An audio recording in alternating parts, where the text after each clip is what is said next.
Assalamualaikum warahmatullahi wabarakatuh. Hamdan wa syukran lillah. Assalatu wassalamu ala rasulillah. La nabiyya ba'dah. Sadaqallahul azim. Ma'asyiral mu'minin dimanapun antum berada, syukur alhamdulillah. Pada kesempatan kali ini kita di final chapter atau babak terakhir tentang perjalanannya Imam Mahdi. Dari awal mula bagaimana pencerian hingga Imam Mahdi sudah dibaiat dengan beberapa kriteria yang sudah kita jelaskan sebelumnya, dan pada kesempatan kali ini menjadi tonggak awal atau final chapter dari perjalanannya Imam Mahdi menjelang dia turun ke lapangan secara langsung dalam mengeksekusi akhir zaman dengan pandangan kekuatannya sendiri yang didampingin oleh Nabi Isa alaihissalam yang langsung diberi hidayah oleh Allah Azza wa Jalla. Di final chapter ini atau di babak terakhir ini adalah saya sudah menyinggung pada hal yang terakhir tentang strategi Imam Mahdi membangun kekuatan, membangun konstitusi, membangun dasar-dasar atau pondasi sebuah pergerakan dalam mengemban tugas yang luar biasa, sebagaimana yang sudah dijelaskan oleh baginda Rasul Muhammad SAW bahwa akhir zaman merupakan puncak dari huru-hara yang luar biasa, menjadi penentu dari babak terakhir kehidupan umat manusia. Dan orang yang terpilih pada saat itu adalah orang yang benar-benar luar biasa, yang langsung diberi petunjuk oleh Allah dalam mengemban amanah yang luar biasa ini, yakni Imam Mahdi. Di final chapter ini adalah bagaimana strategi Imam Mahdi membangun kekuatan awal untuk menjalankan semua misi dan tugas yang sudah diembannya, yakni ketika beliau sudah dibaiat, beliau secara langsung sudah memiliki tugas, yakni seluruh nyawa umat Islam, seluruh nyawa orang-orang yang beriman, terkhusus orang yang sudah berbaiat kepadanya, tergantung kepadanya, yakni Imam Mahdi, alias nyawa orang mukmin itu tergantung bagaimana keputusannya dalam mengeksekusi satu kebijakan atau satu pandangan. Strategi ini ternyata kalau kita kembalikan lagi kepada masa kenabian, yakni baginda Rasul Muhammad SAW, sebelumnya kita jelaskan di part awal tentang khilafah ala minhajin nubuwah, yakni Imam Mahdi berdiri nanti adalah atasnya sebagaimana landasan pada masa kenabian Muhammad SAW, alias secara langsung Imam Mahdi menarik ke belakang pada masa lalu, dan ini menjadi pondasi awalnya, yakni kekhilafan Imam Mahdi mengikuti langsung kepada baginda Rasul kita. Kalau kita melihat tarik ke belakang, berarti strategi yang akan digunakannya kurang lebih atau menyerupai atau bahkan lebih dikembangkan lagi sebagaimana yang dilakukan oleh baginda Rasul. Apa yang dilakukan oleh baginda Rasul Muhammad SAW setelah dibaiat? Oke, sama-sama bahasannya adalah Imam Mahdi sudah dibaiat, baginda Rasul sudah dibaiat. Baginda Rasul dibaiat oleh orang-orang Yastrib, orang-orang Madinah yang datang dan menunggu selama ini. Imam Mahdi dibaiat di kota Mekah oleh orang-orang yang sama-sama menunggu selama ini. Nah, ketika sudah dibaiat berarti ada skema yang dijalankan oleh baginda Rasul Muhammad SAW. Catatan yang pertama adalah baginda Rasul membangun strategi setelah dibaiat, alias negara itu sudah terpimpin, baru ada aturan yang berlaku. Bukan aturan yang berlaku baru negaranya dibangun. Salah. Kawan-kawan, salah. Yang dibangun terlebih dahulu adalah negaranya. Yang dibangun pertama adalah daulahnya. Yang dibangun pertama adalah kelompok yang besar yang memiliki satu pemahaman dan mengakui satu-satunya kepemimpinan. Jadi tidak ada dua kepemimpinan, satu kepemimpinan. Nah, pada posisi ini baru ada strategi yang berjalan di dalamnya. Sama halnya yang dilakukan oleh Imam Mahdi. Nantinya setelah dibaiat baru ada strategi yang muncul. Kita kembalikan ala minhajin nubuwah, bagaimana yang dilakukan oleh baginda Rasul Muhammad SAW setelah dilaksanakan pembaiatan. Maka di sini baginda Rasul hijrah dari kota Makkatul Mukarramah kepada Al-Madinatul Munawwarah. di kota Madinah. Itu baginda Rasul sampai ke tempat itu, apa yang dilakukan Rasul pertama kali? Yakni membangun sebuah konstitusi. Atau kalau di bahasa Indonesia, dulu kita sering mendengar dengan bahasa garis besar haluan negara atau GBHN. Bisa jadi mungkin kita mengatakan GBHI, garis besar haluan Islam.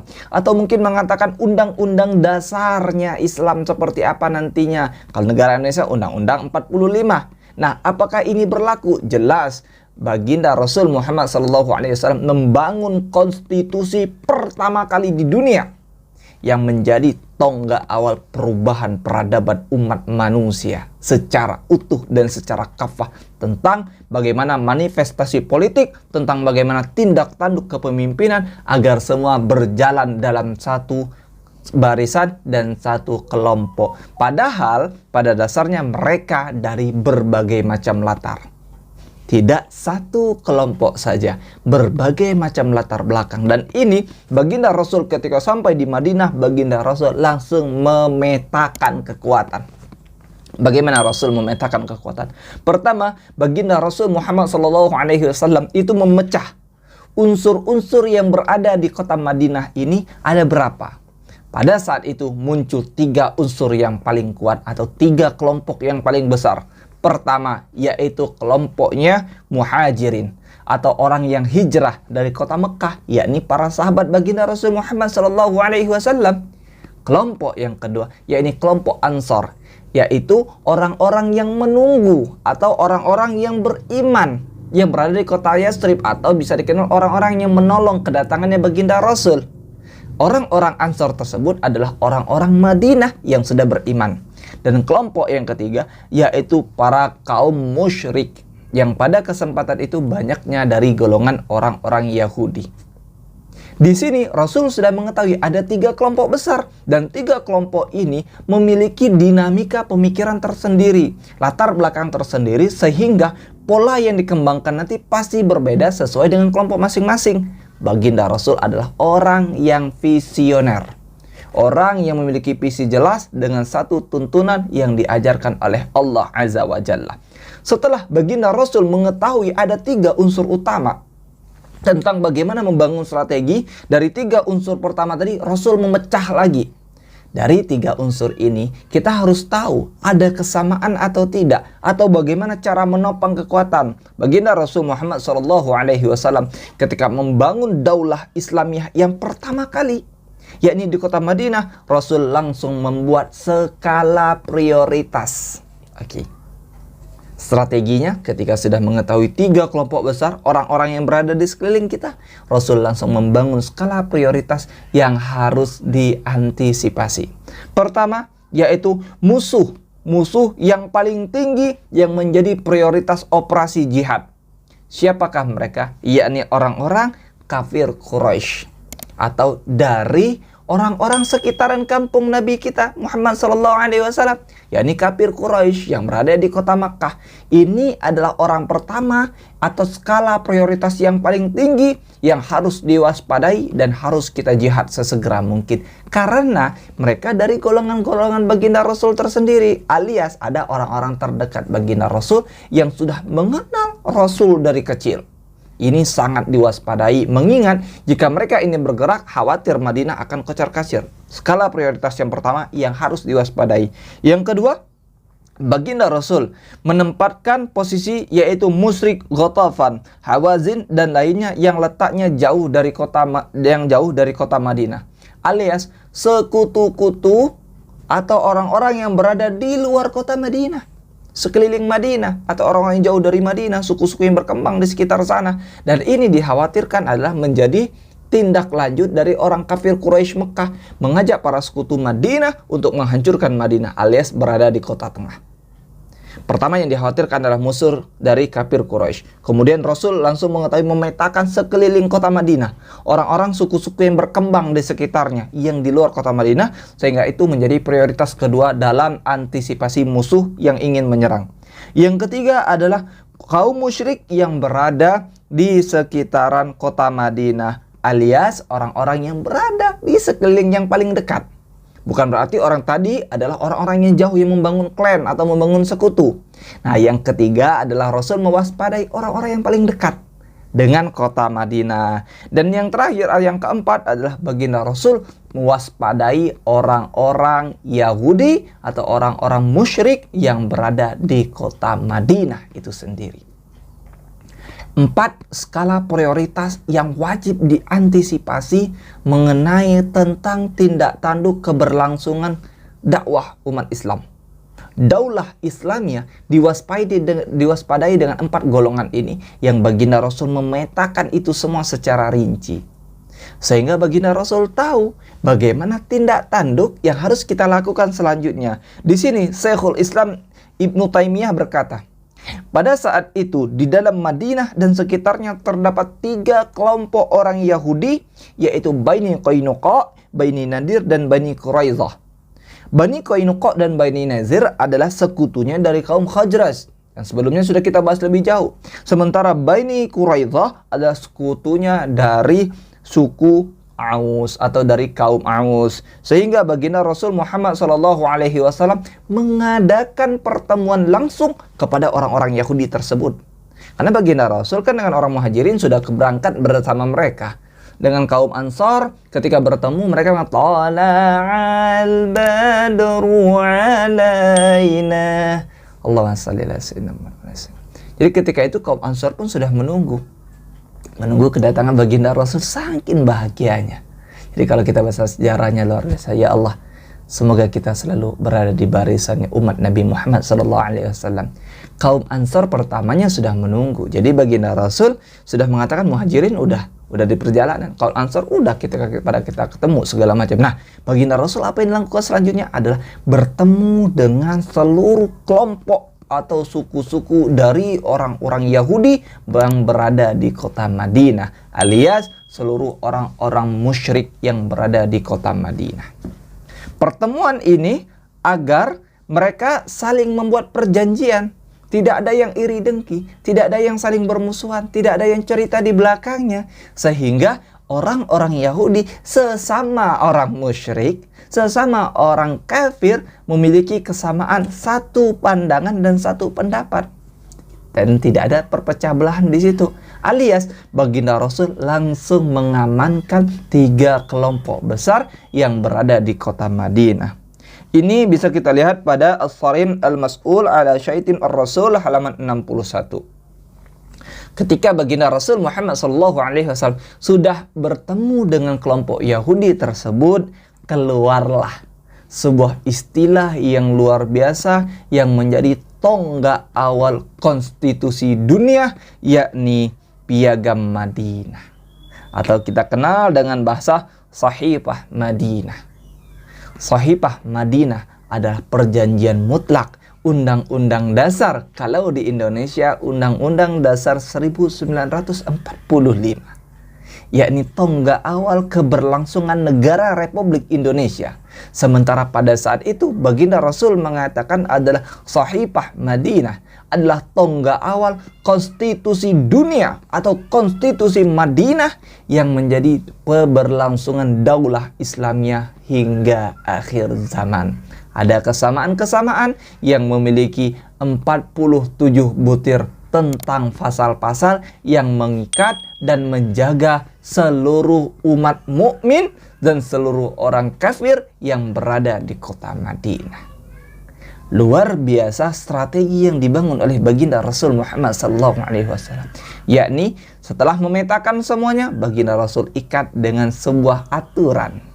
Alias daulah Islamiyah sudah terbentuk, barulah aturan dilaksanakan. Alias bukan aturan terlebih dahulu yang kita sebarkan, ini nanti kita begini, bukan. Kita bangun dulu kekuatannya, kita bangun dulu daulahnya, kita bangun dulu khilafahnya, baru aturan yang berada di dalam sana dilaksanakan, alias dibentuk dan dilaksanakan. Dan ini baginda Rasul membentuk 47 konstitusi atau pasal yang mengikat seluruh orang-orang yang berada di kota Madinah.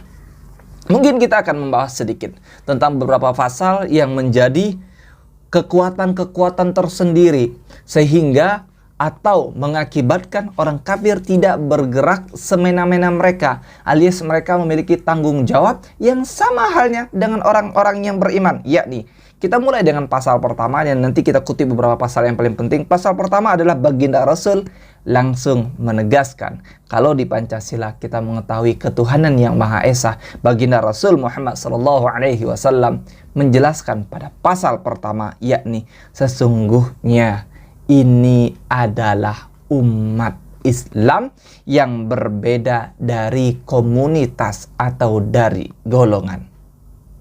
Baginda Rasul menekan dan menegaskan bahwa ini adalah orang-orang yang beriman.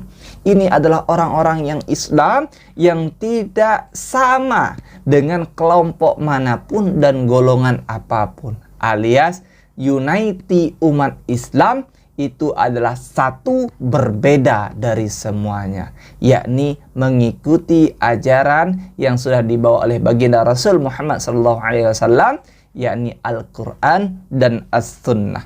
Baginda Rasul memulai dengan bahasan seperti itu. Ada beberapa poin penting yang mengikat orang-orang Yahudi. Pertama kita bahas, yakni pada poin ke-16. Di poin ke-16 ini, bahwa baginda Rasul Muhammad SAW menekankan langsung, di samping baginda Rasul sudah merinci secara jelas tentang skema-skema ini bani ini segala macam yang memiliki kewajiban. Ada hal-hal yang berbunyi khusus, yakni pada poin ke-16 baginda Rasul mengatakan bahwa barang siapa di antara orang-orang Yahudi yang mengikuti kami, baginda Rasul mengatakan bahwa orang-orang Yahudi mengikuti dari orang-orang Islam, sehingga maka mereka memiliki hak untuk dibela dan diberi keteladanan yang baik, sehingga mereka tidak akan dizolimi, alias mereka mendapatkan pertolongan langsung dan santunan dari umat-umat Islam atau dari orang-orang Islam. Jadi di sini sepanjang mukmin tidak dizalimi dan ditentang oleh orang-orang kafir. Daulah yang besar adalah daulah keislaman atau daulah Islamiyah. Baginda Rasul menerapkan aturan bahwa orang-orang Yahudi yang mengikuti semua hal-hal, dalam artian bukan kategori agama, bukan tentang bagaimana pengajaran atau tentang ibadah, karena ini berbeda dengan konteks akidah. Baginda Rasul membangun konstitusi, dia mengatakan bahwa kalau kalian berbuat baik sebagaimana yang dilakukan, kurang lebih seperti itu dilakukan oleh orang-orang Islam pada umumnya, maka kalian berhak untuk kami bela, berhak untuk kami tolong, dan berhak untuk mendapat santunan, dan selagi atau sepanjang kalian tidak menzalimi orang-orang yang beriman dan kalian tidak menentang orang-orang yang beriman. Poin yang pertama mengatakan bahwa orang-orang Yahudi itu dijaga langsung di dalam agama Islam sehingga mereka tidak terzalimi, alias yang namanya minoritas tidak akan tersakiti oleh agama Islam. Pada poin selanjutnya yang menjadi hal-hal yang jelas, yakni pada pasal ke-37. Di sini mengatakan bahwa bagi kaum Yahudi itu ada kewajiban biaya, dan bagi kaum muslimin itu ada kewajiban biaya. Mereka, yakni Yahudi dan muslimin, membantu dalam menghadapi musuh pada kota Madinah ini. Mereka saling memberi saran dan nasihat, memenuhi janji lawan dari khianat. Seseorang tidak akan menanggung hukuman akibat kesalahan orang lainnya atau sekutunya.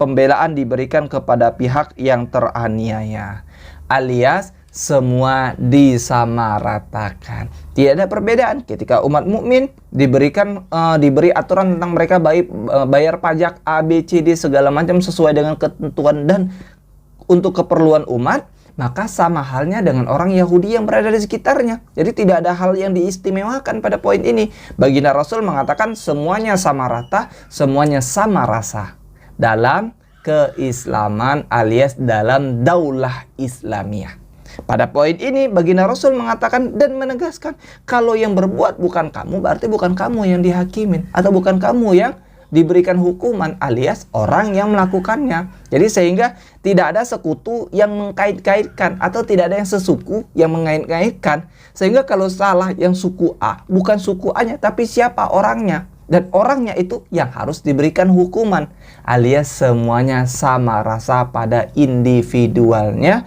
bukan mengatasnamakan suku atau golongan-golongan tertentu. Di poin ke-38, baginda Rasul juga menegaskan bahwa kaum Yahudi memikul biaya bersama mukmin selama dalam peperangan, alias ketika musuhnya adalah satu tentang ingin menyerang orang-orang Madinah, maka orang-orang Yahudi memikul biaya yang sama untuk memenangkan peperangan tersebut, alias jangan beranggapan yang diserang hanyalah orang-orang yang beriman.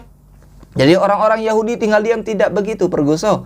Tidak seperti itu alurnya. Jadi seketika kalian mengatakan sudah berada di tanah air yang satu, maka siapa yang ingin merenggut tanah air tersebut, maka tidak ada yang namanya perbedaan kepentingan agama. Alias mengatakan, ini kan dari daulahnya Islam, maka orang-orang Yahudi nggak perlu bantu, bukan. Jadi orang-orang Yahudi di pasal ini baginda Rasul Muhammad SAW menjelaskan dengan tegas.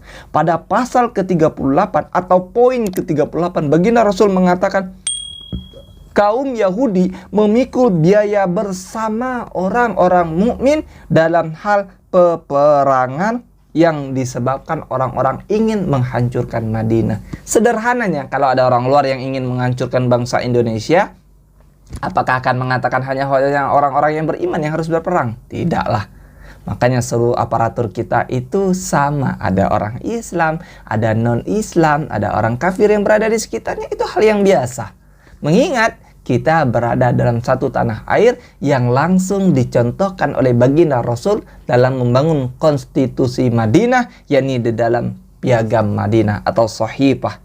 Nah, pada poin ini dan poin ke-20 baginda Rasul mengatakan dengan jelas tentang tidak adanya pembelaan-pembelaan khusus kepada kaum Quraisy, yakni bahwa orang-orang musyrik Yathrib, orang-orang kafir Yathrib, orang-orang yang tidak beriman di Yathrib, yakni kota Madinah, dilarang melindungi harta dan jiwa orang-orang Quraisy dan tidak boleh bercampur tangan membela bercampur tangan melawan orang-orang yang beriman, alias orang-orang Islam yang berada di kota Yathrib kan ingin mengatakan Fathul Makkah, atau kita kenal dengan bahasa pembebasan kota Makkah dari orang-orang kafir. Sehingga kalau orang yang kafir berada di Madinah yang ingin mengklaim bahwa beliau jangan sampai dibunuh ya Rasulullah, beliau jangan sampai dihakimi ya Rasulullah, ini jamin, itu nggak berlaku bos. Di sini sama. Kalau kalian berbicaranya Madinah, kalian tidak ada yang namanya kepentingan atau membayar atau menyogok atau menyuap baginda Rasul atau para sahabat untuk mengamankan saudara-saudara kafir kalian yang berada di Makkah. Kurang lebih baginda Rasul menjelaskan dan menegaskan poin-poin rinci bagaimana orang-orang musyrik, bagaimana orang yang tidak beriman, bagaimana orang-orang yang kafir berada Madinah tetap terselamatkan jiwanya dengan satu misi, yakni tanah air yang satu, yakni berada di satu tempat. Maka kita memiliki kesamaan alias tidak ada perbedaan dalam hal keselamatan, yakni pada konstitusi yang dibangun oleh baginda Rasul Muhammad SAW, baginda Rasul menjelaskan dan menegaskan bahwa pada poin ini strategi yang dibangun oleh baginda Rasul Muhammad SAW itu sudah diakui oleh dunia, diakui oleh sejarawan manapun, diakui oleh para ulama apapun, para background apapun tentang piagam Madinah yang dibangun oleh baginda Rasul Muhammad SAW. Piagam ini menjadi tonggak awal bahwa kesamaan pendapat tidak ada kepentingan satu golongan apapun melebihi kepentingan yang lain, selagi berbicaranya adalah negara, bukan berbicara agama. Karena pada poin terakhir baginda Rasul Muhammad SAW pada pasal ke-47 baginda Rasul mengatakan bahwa sesungguhnya piagam ini tidak membela orang-orang yang zalim dan khianat, dan orang yang keluar berpergian aman, dan orang berada di Madinah tetap aman, kecuali orang zalim yang khianat. Allah adalah penjamin orang yang berbuat baik dan bertakwa, dan Nabi Muhammad SAW sebagai utusan yang menjadi pedoman dari semua tuntunan. Alias aturan ini berlaku untuk semuanya. Dan bisa saja kita kembalikan kepada poin Imam Mahdi, bahwa Imam Mahdi setidaknya bahkan garis besarnya akan mengikuti bagaimana poin hijrahnya oleh baginda Rasul Muhammad SAW. Kan kita mengatakan khilafah ala minhajin nubuwah, alias Imam Mahdi membangun kekhalifahan, membangun kerajaan, membangun kepemimpinan sebagaimana yang dilakukan oleh baginda Rasul Muhammad SAW. Dan baginda Rasul mencontohkan kekhalifahan, kepemimpinan yang beragam di antara umat manusia hari ini. Karena kita tahu kita tetap dari latar belakang yang berbeda, ada bersuku-suku, berbangsa-bangsa, dan berbeda tanah air. Dan ini baginda Rasul menyatukan dengan konsep piagam Madinah dengan 47 butir, dengan 47 pasal yang menjadi pedoman khusus dari setiap orang yang berada di kota tersebut. Bisa saja Imam Mahdi mengcopy paste dari hal tersebut dan mengembangkan sesuai dengan konteks, atau menyamakan konteksnya yang sekarang kepada konteks yang terdahulu, sehingga tidak ada perdebatan-perdebatan baru. Saya dari golongan A, saya lebih mukmin, saya lebih beriman, saya lebih bagus, saya lebih bertakwa, alias orang mengatakan saya orang-orang Mekah, saya lebih utama, saya orang-orang Madinah, saya lebih orang utama, saya orang-orang Syam, saya adalah orang utama. Tidak ada bahasa itu, bro. Semuanya adalah sama dalam satu kepemimpinan, alias kita berada di bawah satu panji, yakni panjinya Imam Mahdi dalam menyelamatkan huru hara akhir zaman.